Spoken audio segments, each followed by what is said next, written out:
सभी को जय मसीह की। और आज मैं आप सबके सामने अपनी गवाही शेयर करना चाहती हूँ। मैं एक हिंदू फैमिली से हूँ और कट्टर फैमिली से। तो मैं बचपन से ही धार्मिक जीवन जीने वाली थी और बहुत सा धार्मिक रीति रिवाज पूरे करने वाली, पूरी मूर्ति पूजा करने वाली, सब कुछ बहुत से अच्छे से मैं ऐसे धार्मिक जीवन व्यतीत करती थी। और बहुत से छोटी सी उम्र में मैंने बहुत से धार्मिक ग्रंथों को पढ़ा हुआ, लेकिन फिर भी मेरे घर में, मेरे परिवार में कभी शांति नहीं थी। हमारे घर में बहुत से लड़ाई झगड़े हमेशा होते रहते थे। मेरे मम्मी डैडी जो है वो हमेशा आपस में लड़ते रहते थे और कभी शांति नहीं थी। हमारे घर में बहुत सी बीमारियां थी। मैं बहुत बीमार रहती थी बचपन से ही। और कभी मेरी मम्मी बीमार रहते थे तो कभी कोई हमारे घर में कोई ना कोई बीमार होता ही रहता था।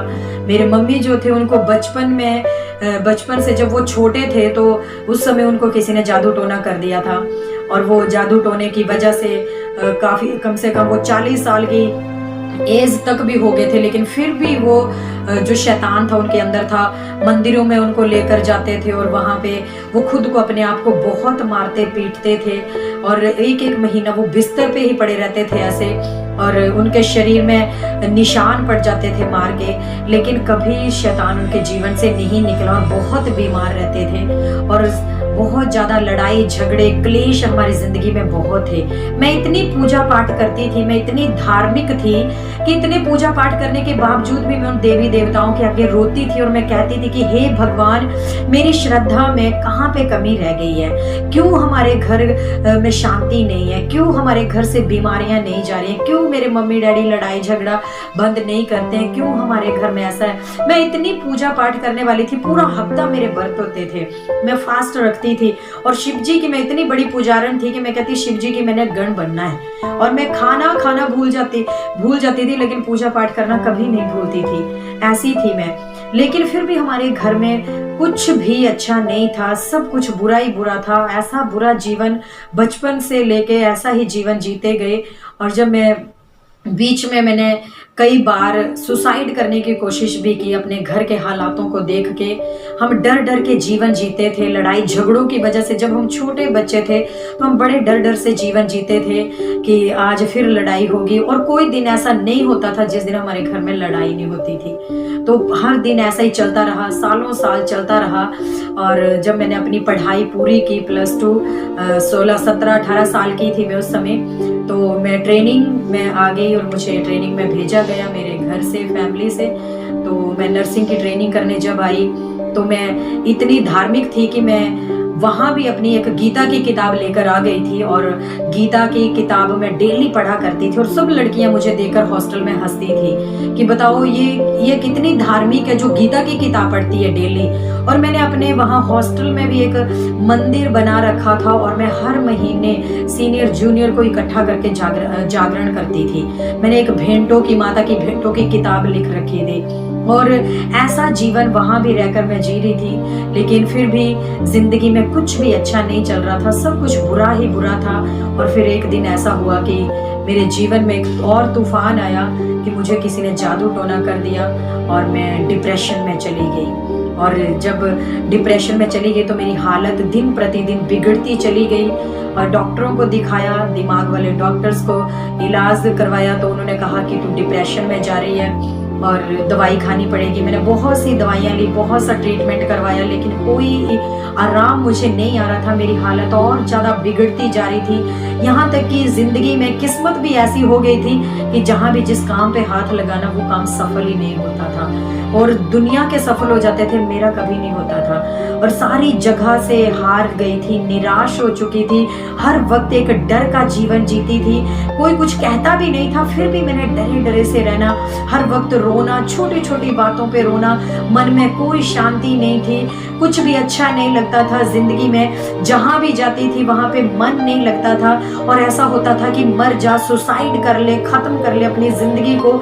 ऐसे ऐसे मेरी जिंदगी में हालात चल रहे थे, लेकिन मैं फिर भी उन हालातों में चल रही थी, जी रही थी अपना जीवन और सोचती थी कि आखिर ये मुझे क्या हो रहा है, क्यों मेरे जीवन में शांति नहीं है, क्यों मैं डिप्रेशन में हूँ, क्यों मेरे घर के हालात ऐसे हैं, क्यों बाकी सब लोग अच्छे से रहते, क्यों मेरे जीवन में ऐसा नहीं है। तो ऐसे उस जादू टोना जब मेरे जीवन में हो गया तो मेरी परिस्थितियां और ज़्यादा खराब हो गई। मैं टेंशन डिप्रेशन में रहना शुरू हो गई और इतने बुरे हालात मेरे शुरू हो गए कि मैं जब रोड पे चली होती थी तो मुझे ये भी पता नहीं होता था कि मेरे पीछे कोई गाड़ी आ रही है, कोई कुछ आ रहा है।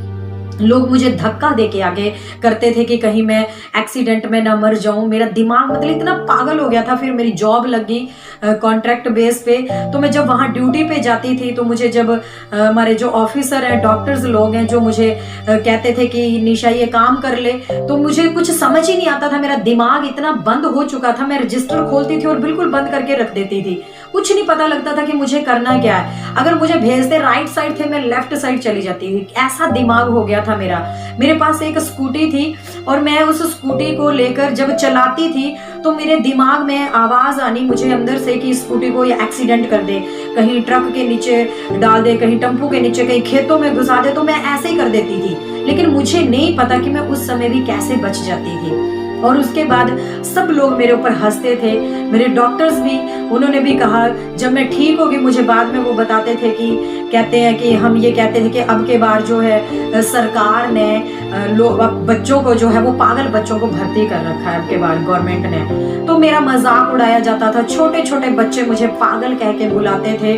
और मुझे वो, जब मैं स्कूटी चलाती थी मुझे रोड दिखाई नहीं देता था, इतना चौड़ा रोड होता था, लेकिन मैं उसको दीवार में घुसा देती थी। और वो सब लोग मुझे देखकर हंसते थे और कहते देखो क्या पागल है ये लड़की, मुझे पागल कहते थे। और मैं बहुत रोती थी, बहुत ज्यादा मैं परेशान हो गई थी अपनी जिंदगी में, निराश हो चुकी थी, थक चुकी थी। फिर जब मेरे हालात बुरे और ज्यादा बिगड़ते चले गए तो कुछ मेरे स्टाफ में बहुत अच्छे लोग थे और उन्होंने कहा कि तेरी अभी नई जॉब लगी है, तेरे लिए सब कुछ नया है, तो हो सकता तेरा मन नहीं लग रहा है, तू अपने घर चली जा। तो मुझे मेरे लोगों ने, मेरे स्टाफ वाले ने, हमारे डॉक्टर्स बहुत अच्छे थे, उन्होंने मुझे कुछ दिन के लिए घर भेज दिया। मेरे मम्मी डैडी आए तो मुझे अपने घर लेकर चले गए और वहाँ पे बहुत से देवी देवताओं को दिखाया। बहुत से, यहाँ मैं हरियाणा में रहती हूँ, यहाँ पे यमुनानगर में, तो यहाँ भी बहुत से देवी देवताओं के पास हम घूमे। जहाँ भी हमें जिस बाबे के पास कहा गया चले गए और सब कुछ किया। बहुत से बाबों ने हमारे से पैसे मांगे, 10,000, 20,000, 30,000 ऐसे ऐसे मांगते थे। और बहुत से लोगों ने कहा कि ठीक हो जाएगी। मुझे दूर से देखकर वो बाबे लोग कह देते थे कि इस लड़की का जल्दी से इलाज करवा लो वरना ये बिल्कुल पागल हो जाएगी। लेकिन वो सब ऐसा कहते थे और इलाज कर देते थे, पैसे भी ले लेते थे, लेकिन आराम कुछ नहीं आता था मुझे। तो थोड़ी देर के लिए कह देते थे, गारंटी कोई नहीं देते थे कि पूरी रीति से बिल्कुल चंगी हो जाएगी। लेकिन मैं दिन प्रतिदिन और ज्यादा मेरी हालत बिगड़ती चली गई। हिमाचल में लेकर गए मुझे, मैं डिस्ट्रिक्ट कांगड़ा की रहने वाली हूँ, मेरी शादी यमुनानगर में हुई है, तो वहां भी मैं चली गई और मेरे मम्मी डैडी मुझे वहां पर ले गए। वहां भी उन्होंने बहुत से देवी देवताओं के आगे, चेले बाबे, जहां जहां जिसने कहा हम गए। बहुत से तावीज इकट्ठे किए हुए थे मैंने और बहुत सी भभूतियां, बहुत कुछ, इतने धागे बांधे हुए थे शरीर पे, मतलब सब कुछ करके देख लिया। लेकिन मेरी हालत दिन प्रतिदिन बिगड़ती जा रही थी, कोई आराम नहीं आ रहा था मुझे। मैं जहां भी जाती थी बाबों के पास बड़े उम्मीद लेकर जाती थी कि मुझे जो कोई बाबा चंगा कर देगा मैं अपनी आधी सैलरी उसको दे दिया करूंगी। तो लेकिन मुझे कोई आराम नहीं आता था। मैं बड़ी उम्मीदें लेकर तसल्ली से जाती थी, फिर भी मुझे कोई आराम नहीं। बहुत से ताबीज बांधे। एक दिन मुझे आज भी याद है कि जब एक बाबे के पास हम गए और उसके पास बहुत दूर दूर से लोग आते हैं, फौरन से कहता है मेरे पास आते हैं। तो मैं भी, मेरी मासी जी हैं वो मुझे लेकर गए और उन्होंने, मेरी मम्मी मेरे साथ गए और मेरी मासी गए, कहते वहां पे बहुत से लोग चंगे होते हैं, इसको भी वहां ले चल, वहां ठीक हो जाएगी। तो हम वहां पर चले गए सब लोग और जैसे उस बाबे ने भी देखा, उसने भी कहा कि इसे बहुत बुरी तरह से किया हुआ, पागल हो जाएगी ये लड़की। और मुझे कहता है कि कोई बात नहीं बेटा, तू ऐसे कर, ये तावीज ले और इसको अपने पास रखना और अब तू ठीक हो जाएगी, अब दुष्ट आत्मा तेरे ऊपर अटैक नहीं करेगी, अब तेरे ऊपर दोबारा से अटैक नहीं होगा। मैंने बड़ी उम्मीद से वो तावीज लिया, कह रहे अब तू अपनी ड्यूटी पे जा, मेरे साथ ऐसा होता था कि मैं ड्यूटी पे होती थी तो मेरा दिल करता था अपने घर चली जा, अपने घर जाती थी दिल करता था ड्यूटी पे जा, मतलब मेरा मन कहीं नहीं लगता था। और उन लोगों ने मुझे बता तो देते थे कि मेरे साथ हो क्या रहा है। वो कहते थे कि इस लड़की को ऐसा किया हुआ है कि इसका ये दुनिया के जिस मर्जी कोने में चली जाएगी, इसका मन कभी कहीं नहीं लगेगा, इसको इस तरीके से जादू टोना किया हुआ है। लेकिन मेरी जिंदगी को कोई ठीक करने वाला नहीं मिल रहा था। और मैं उस तावीज को बड़े उम्मीद से लेकर आई और उसने मुझे कहा कि तू कल अपनी ड्यूटी पे चले जाना और तुझे कुछ भी नहीं होगा। और मैंने तैयारी कर ली, सब कुछ कर लिया, पैकिंग हो गई मेरी, और मम्मी ने खाना भी मेरा बांध दिया। और जैसे ही मैंने अपना बैग उठाया जाने के लिए, मैं अपने गेट के बाहर नहीं निकली, मैंने वहीं से रोना शुरू कर दिया। और मैंने कहा मैंने जाना ही नहीं है, मैंने जॉब ही नहीं करनी है, मैंने अपनी नौकरी नहीं करनी है, मुझे नहीं जाना। और मेरे मम्मी डैडी मेरी हालत देखकर रोने लग गए। उन्होंने मुझे कुछ नहीं कहा और मुझे अपने पास बिठा लिया और मैं उस दिन नहीं गई। मेरे डैडी ने उसके बाद क्या किया, मेरे डैडी ने सिद्धियां की हुई थी, दुर्गा की सिद्धि की हुई थी, और वो लोगों का भला करते थे। जैसे किसी को सांप ने काट लिया या किसी के जीवन में और कुछ हो रहा है, वो कुछ भी सब लोगों का भला करते थे उन सिद्धियों के द्वारा। तो जब मेरी हालत देखी कि मेरी हालत बहुत खराब हो रही है और कहीं से मुझे आराम नहीं आ रहा, तो उन्होंने क्या किया, उस रात जब मैं रुक गई, तो उस रात उन्होंने मुझे वो अपना ज्ञान मुझे दिया और एक मंत्र मुझे दिया, मुझे भी अपना बिठाया वहां पे। और जो भी देवी माता उस समय आई और वो मंत्र मुझे उन्होंने दिया और कहा कि ले बेटा, अब इसको तूने 101 बार जाप करना है और देवी माँ तेरे साथ रहेगी, अब तुझे कुछ नहीं होगा। तो मैं 1001 बार जाप करती थी ठीक होने के लिए, कि मैं ठीक हो जाऊंगी, मैं चंगी हो जाऊंगी और मैं भी शांति का जीवन जीऊंगी। अब मैं पागल नहीं होंगी, मेरे ऊपर पागलपन के अटैक नहीं पड़ेंगे, लोग मुझे पागल नहीं कहेंगे, मुझे पर हंसेंगे नहीं। सब लोग मेरी शक्ल देखते थे और दूर से मुझे कह देते थे इस लड़की को कुछ कर दिया, किसी ने, ये पागल हो चुकी है। और मेरे हालात, लेकिन मैंने वो मंत्र जाप भी करती थी, फिर भी मुझे कोई आराम नहीं आता था। फिर मेरी हालत बिगड़ती जा रही थी। और मेरी हालत देखकर मेरे मम्मी, जब मैं ड्यूटी पे जाती थी तो मेरी मम्मी मेरे साथ ड्यूटी पे जाते थे। मेरी मम्मी को ये नहीं पता होता था कि मेरी लड़की ने जिंदा वापस आना है कि नहीं आना है, ऐसी बुरी हालत थी। और फिर मैंने, जब कहीं से मुझे आराम नहीं आया, फिर मैंने अपनी जिंदगी की उम्मीद छोड़ दी। मैं हर दिन ये कहती थी, लोग सुबह उठ के अपनी जिंदगी की दुआ करते हैं, और मैं क्या कहती थी, मैं कहती, हे भगवान, अगर तू कहीं है, या तो मुझे ठीक कर दे या तो मुझे मौत दे दे। और मैं ऐसे कहती थी, लेकिन ना मुझे मौत आ रही थी और ना ही मैं ठीक हो रही थी। कोई मेरी पुकार नहीं सुन रहा था। मैं इतनी श्रद्धा से पूजा पाठ करने वाली, इतने उपवास रखने वाली, इतने धार्मिक जीवन जीने वाली मेरी जिंदगी में फिर भी कुछ नहीं हो रहा था, कुछ भी सही नहीं चल रहा था। आंधी तूफान जिंदगी में ऐसे ही आ रहे थे। और जब हार थक के सभी ने मुझे मना कर दिया, सभी ने मुझे कह दिया कि ये लड़की ठीक नहीं होगी, ये 10-15 दिन की मेहमान है, या तो ये मर जाएगी या तो ये बिल्कुल पागल हो जाएगी। और लेकिन मैंने भी अपनी मौत का इंतजार करना शुरू कर दिया। मैंने भी ये ढूंढना, मैंने भी इंतजार करना शुरू कर दिया कि ठीक है, अब मुझे मरना ही है, अब मुझे चंगा करने वाला कोई नहीं है, क्योंकि मैं सारी जगह घूम चुकी हूँ। कोई भी ऐसी जगह नहीं छोड़ी जहां मैं नहीं गई। मेरे घर वाले मुझे ले लेकर थक चुके हैं अब सारी जगहों पे, अब शायद मुझे मरना ही है। लेकिन उन दिनों में क्या हुआ, मुझे किसी ने प्रभु यीशु के बारे में बताया। मैं प्रभु यीशु के बारे में जानती थी, लेकिन उसे समझती नहीं थी। सिर्फ इतना जानती थी कि वो ईसाइयों का देवता है, वो धर्म बदलते हैं। वहाँ ईसाई लोग खून पिलाते हैं, चर्च में जाएं तो मांस खिलाते हैं और अपने धर्म में मिला लेते हैं। मुझे नहीं पता था कि यीशु मसीह जिंदा खुदा है। और मुझे सब धर्म अच्छे लगते थे, लेकिन मुझे ये क्रिश्चियन धर्म बिल्कुल अच्छा नहीं लगता था, ना क्रिश्चियन लोग मुझे अच्छे लगते थे। और यीशु मसीह के नाम से तो मैं नफरत करती थी, मजाक उड़ाती थी। मैं जब मैं हॉस्टल में थी तो हमारे जो प्रिंसिपल मैम है वो क्रिश्चियन थे और वो हमें प्रभु यीशु का भजन सिखाते थे, तो मैं विरोध करती थी उस समय उनका। और मैं ऐसे कहती थी कि ये मैडम ना हमारा ना धर्म बदलेंगे, इसीलिए हमें यीशु मसीह का भजन सिखाते हैं। हम इनके देवता का भजन क्यों गाएं, हमारे 33 करोड़ देवी देवता हैं तो हम उनका भजन गाएंगे। हम 60 लड़कियां थी एक बैच में, वो हमें सिखा के जाते थे और मैं सबको भड़का के अपनी साइड कर लेती थी। ऐसा मेरा जीवन था। मैं विरोध करती थी, विरोधी थी। मुझे सब लोगों के, सब धर्मों के लोग मुझे अच्छे लगते थे, लेकिन मुझे क्रिश्चियन लोग अच्छे नहीं लगते, मुझे क्रिश्चियन धर्म अच्छा नहीं लगता था। मैं नफरत करती थी। जब हालेलुया शब्द वो लोग बोलते थे क्रिश्चियन लोग, तो मैं मजाक उड़ाती थी। और मैं, इतना बुरा मेरा जीवन था। लेकिन मैं ऐसे कहती थी, मैं इतनी घमंडी थी अपने धर्म के प्रति। मैं कहती मेरा हिंदू धर्म जो है वो सबसे ऊंचा धर्म है, मेरे धर्म के जैसा किसी का धर्म नहीं है, मेरा धर्म सबसे सर्वश्रेष्ठ धर्म है, और मेरे धर्म से ऊंचा किसी का धर्म नहीं है। मैं ऐसे कहती थी। और जब मैं बीमार हो गई, तो जब मुझे किसी ने कहा तू चर्च में जा, तो मैं पूरे घमंड से करी, मैंने कहा मुझे चर्च में नहीं जाना है, मुझे मरना मंजूर है। आसमान चाहे जमीन पर आ जाए, चाहे जमीन आसमान पर चली जाए। यही मेरे शब्द थे उस समय भी। मैं कहती मुझे मरना मंजूर है, पर मुझे चर्च में नहीं जाना है, मैंने चर्च में नहीं जाना है। मैं नहीं जा रही थी। और लेकिन एक दिन क्या हुआ, मेरी हालत और ज्यादा बिगड़ती चली गई। तो ऐसा था कि मेरा जीवन, कि मैं उस समय ये कहती चाहे आसमान जमीन पर आ जाए, चाहे जमीन आसमान पर चली जाए, मुझे चर्च में नहीं जाना, मैं अपना धर्म नहीं बदलूं। क्योंकि दिमाग में यही था कि चर्च में जाके बस धर्म बदलता है, और मुझे मरना मंजूर है, पर मुझे अपना धर्म नहीं बदलना है। ये दिमाग में कीड़ा था मेरे उस समय। लेकिन जब मेरी हालत और ज्यादा बिगड़ती चली गई, दिन प्रतिदिन बिगड़ती चली गई, तो फिर मैंने फैसला किया कि ठीक है, मैं सारी दुनिया में घूम के थक चुकी हूँ, लेकिन एक चर्च ही एक ऐसी जगह है जहां पर मैं नहीं गई हूँ, तो मैं एक बार वहां जाके देख लूं कि आखिर वहां पर है क्या। तो मैंने वहां फैसला किया चर्च में जाने का। और जिस दिन मैंने चर्च में जाना था, उसी रात क्या हुआ कि मेरे सपने में वो दुष्ट आत्मा आई और उसने मुझे गला दबा दिया।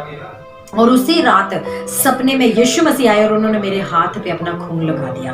मैंने सोचा शायद ये सपना है, और मैं डर गई उसको देख के, और मैं चली गई। फिर भी मैंने जिद थी मेरी कि ठीक है, अब चाहे मुझे मरना ही पड़े, पर मुझे एक बार जरूर चर्च में जाके देखना है कि वहां पर है क्या। मरना तो मैंने वैसे भी है ही, 10-15 दिन है मेरी जिंदगी के, तो मैंने जरूर जाके देखना कि वहां पे है क्या, क्या सच में वहां धर्म बदलता है या सच में वहां चंगाई है। मुझे किसी ने फोर्स करके कहा कि तू जाके देख, वहां पे तेरा धर्म नहीं बदलेगा, तू ठीक हो जाएगी, जब तू ठीक हो जाएगी तू वापस अपनी दुनिया में आ जाना।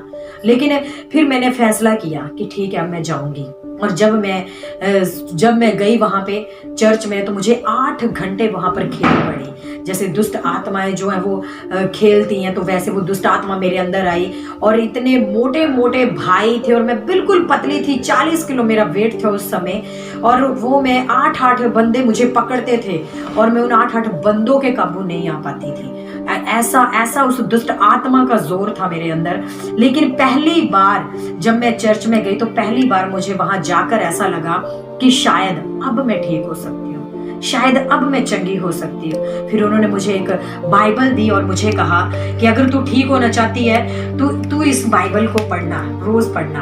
और मैंने उसे पढ़ना शुरू किया और कहा तू डेली संगति में आना शुरू कर। मैंने उस बाइबल को, प्रभु के वचन को पढ़ना शुरू किया। और जैसे ही मैंने प्रभु के वचन को पढ़ा, तो क्या हुआ कि मुझे उस दिन बड़ी शांति मिली। और मैं हैरान हो गई इस वचन को पढ़कर। मैं सोचने लगी कि मैंने इतने सारे ग्रंथ पढ़े हैं, सारा कुछ पढ़ा, गीता, रामायण, जो भी जितने भी ग्रंथ हैं, दुर्गा चालीसा, जो भी जितने ग्रंथ हैं मैंने सारे पढ़े। मुझे कभी किसी ग्रंथ में इतनी शांति नहीं मिली। लेकिन आखिर इस बाइबल में ऐसा क्या है जो मुझे एक बार पढ़ने से इतनी शांति मिल रही है। और फिर मैं सच कह रही कि मैं सिर्फ अपने मतलब के लिए चर्च में गई थी, ठीक होने के लिए चर्च में गई थी। और मेरी सोच ये थी कि जैसे मैं ठीक हो जाऊंगी मैं वापस अपनी दुनिया में चली जाऊंगी। अपने मतलब के लिए मैंने बाइबल को पढ़ना शुरू किया था, और अपने मतलब के लिए मैंने चर्च जाना शुरू किया था। क्योंकि मेरी सोच यही थी कि मैं जैसे ही ठीक होंगी, मैं वैसे ही उसी समय में अपनी सारा कुछ छोड़ के वापस अपनी दुनिया में आ जाऊंगी। ये मेरी सोच थी। और जैसे जैसे मैं बाइबल पढ़ती गई, मुझे शांति मिलती गई, और मैं दिन प्रतिदिन ठीक होती चली गई। मैं चर्च में जाती गई, और मेरी जो प्रॉब्लम थी वो दिन प्रतिदिन मैं चंगी होती चली गई। और मैं जैसे जैसे प्रभु से कुछ मांगती थी, तो प्रभु तुरंत मेरे जीवन में करते हुए मैं बड़ी हैरान होती थी कि ऐसा कौन सा परमेश्वर है कि जो मैं इतने 20-22 सालों तक मैं पुकारती रही, लेकिन किसी ने कभी मेरी पुकार नहीं सुनी। लेकिन मैं इस परमेश्वर को एक ही बार बोलती हूँ और वो तुरंत मुझे जवाब देता है। तो मैं हैरान होती थी उन अद्भुत चमत्कारों को अपने जीवन में देखकर, और धीरे धीरे मेरा विश्वास बढ़ता गया। और अपने मतलब के लिए जब मैंने बाइबल को पढ़ती गई तो मैंने सारी बाइबल को पढ़ लिया, लेकिन मुझे उसमें कहीं भी ये नहीं मिला कि हमें अपना धर्म बदलकर परमेश्वर के पास जाना पड़ेगा, या हमें प्रभु के पास सिर्फ अपने धर्म को बदलकर ही हम प्रभु के पास जा सकते हैं, या हमें अपना नाम बदलना पड़ेगा, अपनी जाति बदलनी पड़ेगी। ऐसा कहीं बाइबल में नहीं लिखा हुआ मुझे मिला। वहां पर एक वचन था, उस वचन को पढ़कर जो मेरा जीवन बदल गया वो वचन था कि परमेश्वर ने पूरे संसार से ऐसा प्रेम किया कि उसने अपना एक लौता पुत्र दे दिया, ताकि जो कोई उस पर विश्वास करे वो नाश ना हो परंतु हमेशा का जीवन पाए। हालेलुया। तो सच में मैंने जब वो वचन पढ़ा, मैं उस वचन को पढ़ते पढ़ते वहीं पे रुक गई, और मैं ये सोचने लगी कि मैं तो एक ईसाइयों की किताब पढ़ रही हूँ, क्रिश्चियनों की किताब पढ़ रही हूँ, तो यहाँ पे क्रिश्चियनों लोगों का जिक्र होना चाहिए। तो यहाँ पे ये क्यों लिखा है कि परमेश्वर ने पूरे संसार से प्रेम किया? यहाँ पे तो ये लिखा होना चाहिए था कि परमेश्वर ने सिर्फ ईसाइयों से प्रेम किया। और लोग कहते हैं कि ईसाई बनाते हैं, क्रिश्चियन लोग जो है वो धर्म बदलते हैं। तो इस बाइबल के अंदर ये लिखा होना चाहिए था कि जो अपना धर्म बदलेगा वो बचाया जाएगा। तो यहाँ पे ये क्यों लिखा कि जो कोई विश्वास करेगा वो बचाया जाएगा? हालेलुया। तो मेरे दिमाग में जो धर्म का कीड़ा था वो निकल गया, और मुझे समझ आ गया कि यीशु मसीह कोई धर्म नहीं है, कोई जात नहीं है, वो जिंदा खुदा है। उसने इंसान को बनाया और वो इंसान से ही प्रेम करता है। हम जिस मर्जी जाति के हैं, जिस मर्जी धर्म के, उसको कोई मतलब नहीं है हमारी जाति हमारे धर्म से, लेकिन उसे हमारी जिंदगी से मतलब है। वो हमसे प्रेम करता है, मानव जाति से प्रेम करता है। और वो मुझे अकेली को उसने ये वचन नहीं कहा, उसने पूरी मानव जाति को ये बात कही है कि जो लोग मुझ पर विश्वास करेंगे वो जो है वो बचाए जाएंगे। हालेलुया। और मैंने उस वचन को पकड़ा, थामा, और मैंने प्रभु पर विश्वास किया। जब मैं चर्च में गई तो मुझे किसी ने खून नहीं पिलाया, मुझे किसी ने मांस नहीं खिलाया, किसी ने मुझे ये नहीं कहा कि तू अपना धर्म बदल। लेकिन हाँ, चर्च में जाके मेरा धर्म तो बदला नहीं, लेकिन मेरी जिंदगी जरूर बदल गई। आज मेरी जिंदगी बिल्कुल सही है, और 12 साल हो चुके हैं इस बात को कि मैं आज बिल्कुल ठीक हूँ, और प्रभु मुझे अपने कामों के लिए भी इस्तेमाल कर रहे हैं। और उसके बाद मेरी जिंदगी में अद्भुत काम हुए। उन दुष्ट आत्माओं से प्रभु ने मुझे छुटकारा दिया, और मुझे पागलपन की दुष्ट आत्मा से छुटकारा दिया, और बिल्कुल मुझे चंगा किया परमेश्वर ने। और जो हमारे घर में लड़ाई झगड़े होते थे वो लड़ाई झगड़े भी बंद हो चुके, और मेरे मम्मी डैडी अब बिल्कुल प्यार से रहते हैं, और हमारे घर में अब कोई परेशानी नहीं है, कोई दिक्कत नहीं है। मेरी मम्मी जो बचपन से उनके अंदर दुष्ट आत्मा थी, वो दुष्ट आत्मा भी निकल चुकी हैं, वो भी बिल्कुल ठीक है। तो प्रभु ने सचमुच हमारी जिंदगी को चेंज कर दिया, हमारी जिंदगी को बदल दिया, और आज परमेश्वर हमारे जीवन में, तो हमें किसी चीज की घटी नहीं है। वो सच में वो धर्म नहीं बदलता किसी का, वो जात नहीं बदलता, वो जीवन बदलता है। आज आप भी जिस मर्जी धर्म के हैं, जिस मर्जी जाति के हैं, ये मत सोचे कि लोग हमें क्या कहेंगे, लोग क्या नहीं कहेंगे। लोगों का काम है, आप अच्छा काम करोगे वो तब भी कहेंगे, आप बुरा करोगे वो तब भी कहेंगे। ये हमारा फैसला है। क्या आज हम अगर परेशानियों में, दुखों में हैं, और अगर आज आप इस बात की खोज में है कि कौन हमें चंगा करेगा, कौन हमें बीमारियों से बचाएगा, कौन हमें नशों से आजाद करेगा, कौन हमें लड़ाई झगड़ों से आजाद करेगा, कौन हमें छुटकारा देगा, जो हमारे जिंदगी में पीढ़ियों से श्राप चले आ रहे हैं उनसे कौन छुटकारा देगा, तो आज आप लोगों के लिए भी खुशखबरी है। वो है यीशु मसीह। यीशु नाम है। वो किसी का धर्म जात बदलने नहीं आया, वो जीवन देने आया है। और जब हम अपने दिल के दरवाजे को प्रभु के लिए खोलते हैं तो वो हमारे दिल के अंदर आता है और हमारी जिंदगी को बदल देता है। मैंने भी अपने दिल के दरवाजे को खोला और प्रभु मेरे जीवन के अंदर आए और उन्होंने मेरी पूरी जिंदगी को बदल दिया। जो लोग मुझे देखकर हंसते थे, मुझे पागल कहकर पुकारते थे, आज वो लोग मेरा जीवन, बदला हुआ जीवन देख के आज वो हैरान होते हैं। आज वो मानते हैं वाक्य में यीशु मसीह ही सच्चा परमेश्वर है। हालेलुया। तो प्रभु आपके जीवनों में भी चमत्कार करेंगे। आपके जीवनों में भी प्रभु आज आपके दिल के दरवाजे के पास आपके भी प्रभु खड़े हैं और वो खटखटाते हैं। वो एक जेंटल गॉड है। वो जबरदस्ती नहीं करते कि तुम मुझे मानो या ना मानो।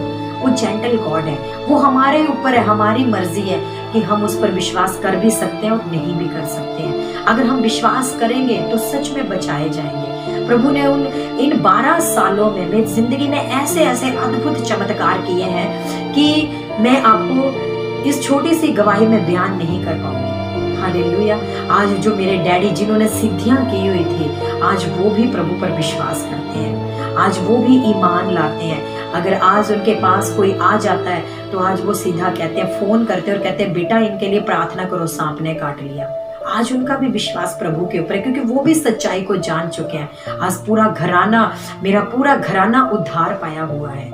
आज पूरे लोग हमारे परिवार के बचाए जा चुके हैं। हालेलुया। तो परमेश्वर सबको बचाना चाहते हैं, उनको कोई मतलब नहीं है हम जिस मर्जी धर्म के हैं, जिस मर्जी जात के हैं, हम जैसे भी मर्जी हैं, वो हमारा दिल देखते हैं। हम सताए हुए हैं, दुखों के मारे हुए हैं, परेशानियों के मारे हुए हैं, तो आज जरूर आप लोग भी प्रभु के पास आए, अपने दिल के दरवाजे को खोलें। आपके वो धर्म को नहीं बदलेगा, आपकी जाति को नहीं बदलेगा, लेकिन आपकी जिंदगी को जरूर बदल देगा। और आज सच में बाइबल पौलुस कहता है कि अब मैं ना तो यहूदी रहा, ना यूनानी रहा, ना मैं नर रहा, ना नारी रहा, अब मैं केवल मसीह बन गया। हालेलुया। जब हम प्रभु पर विश्वास करते हैं तो हमारी कोई जात धर्म कुछ भी नहीं रहता, हम मसीह बन जाते हैं, हम प्रभु के जैसे बन जाते हैं। हालेलुया। और प्रभु यीशु ने अपने लहू को बहाकर हमें छुटकारा दिया है, हमें बचाया है उन्होंने, हमें नजात दी है। और अपने शरीर पर कोड़े इसीलिए खाए उन्होंने ताकि हम लोग बचाए जाएं। अपनी जान को क्रूस के ऊपर इसीलिए उन्होंने दिया है ताकि हम लोग छुटकारा पाएं, हम उद्धार पाएं। यीशु मसीह इसीलिए संसार में आए ताकि जो मैंने और आप लोगों ने जो पाप किए हैं, उन पापों का बिल यीशु मसीह ने क्रूस के ऊपर भर दिया। और यही तक नहीं कि वो मर गए, वो आए और मर गए और कब्र में गाड़ दिए गए, नहीं, वो आए, वो मारे गए और 3 दिन वो कब्र के अंदर रखे गए और तीसरे दिन फिर वो मुर्दों में से जिंदा हो गए। और आज भी वो जिंदा है, आज भी वो अद्भुत कामों को कर रहे हैं हमारे जीवनों में। आज भी जो उनके पास कोई आता है प्रभु उनको चंगा करते हैं, आज भी कोई उनको पुकारता है उनको जवाब देते हैं, आज भी कोई प्रॉब्लम को, समस्याओं को लेकर आता है तो प्रभु उनको छूते हैं और ब्लेस करते हैं। क्योंकि प्रभु ने अपने वचन में कहा कि जो कोई मेरे पास आएगा मैं उसे कभी नहीं निकालूंगा, मैं उसे अपने गले से लगाऊंगा। सच में जैसे प्रभु ने मुझे अपने गले से लगाया है, आपको भी वो अपने गले से लगाएगा। जैसे प्रभु ने कहा है कि मैं तुझे कभी अनाथ नहीं छोड़ूंगा, कभी अकेला नहीं छोड़ूंगा, ऐसे ही प्रभु आपको भी अनाथ और अकेला नहीं छोड़ेगा जब आप यीशु मसीह के पास आएंगे। हालेलुया। वो एक प्रेमी परमेश्वर है, वो दयालु परमेश्वर जिसने मुझे और आपको बनाया। मैं एक पापी जीवन जी रही थी, मेरा जीवन एक पाप से भरा हुआ था। हालेलुया। गुस्सा था, बुराइयां थी, लेकिन एक अपने उस समय में मैं एक अपनी तरफ से एक धार्मिक जीवन था। लेकिन आज मैं जब प्रभु में आ गई तो मुझे लगता है कि वो जीवन भी पाप का जीवन था। हालेलुया। लेकिन जब हम प्रभु में आते हैं तो हम बदल जाते हैं। हालेलुया। वो हमें अंदर से चेंज कर देता है। दुश्मनों से प्रेम करना सिखाता है परमेश्वर, वैरियों के लिए प्रार्थनाएं सिखाता है, अपने सताने वालों के लिए प्रार्थनाएं सिखाता है, बुरे लोगों का भला करना सिखाता है। ऐसा प्रेमी परमेश्वर है। वो आज भी जिंदा है, वो मरा नहीं है। सबकी कब्रें बनी हुई हैं लेकिन उसकी कब्र खाली है, वो मुर्दों में से जी उठा है। और उसके चेले ने एक दिन कहा कि मैं विश्वास नहीं करता कि कोई मरे हुओं में से जिंदा होता है। कहता जब तक मैं उसके हाथों के छेदों में अपने निशान, अपनी उंगलियां ना डालूं, तब तक मैं यकीन नहीं करूंगा कि यीशु मसीह मुर्दों में से जी उठा है। यीशु मसीह प्रकट होते हैं और कहते हैं, उस चेले का नाम था थोमा, कहते हैं थोमा ले डाल मेरे हाथों में अपने उंगलियों को डाल और विश्वास कर। और फिर थोमा ने विश्वास किया, क्योंकि आत्मा के, प्रभु ने कहा आत्मा के हड्डी और मांस नहीं होता। और फिर वही थोमा भारत में प्रभु के सुसमाचार को लेकर आया। हालेलुया। प्रभु जिंदा है। प्रभु ने बहुत से प्रमाण अपने दिए थे जब मुर्दों में से वो जी उठे, और वो आज भी जिंदा है। आज जो मेरे जैसे पागल लोग ठीक हो गए हैं, कईयों के कैंसर ठीक हो गए, कईयों की पत्थरियां चली गई, कईयों की रसोलियां चली गई, जो बांझ थी माएँ, वो बांझ माएँ जो है वो उनके बच्चे हो गए, उनके औलादें आ गई, जिनको डॉक्टर्स ने मना कर दिया था वो लोग चंगे हो गए। तो वो हम नहीं कर रहे हैं, वो प्रभु कर रहे हैं। वो ये प्रूफ है इस बात का कि यीशु मसीह आज भी जीवित परमेश्वर है और वो आज भी अपने लोगों को चंगा कर रहे हैं। हालेलुया। तो प्रभु आप सबको बहुत आशीष दे, सबको बरकत दे। और इस गवाही के द्वारा मेरा विश्वास है कि प्रभु आपके जीवनों को ज़रूर बदलेंगे। सभी को जय मसीह की।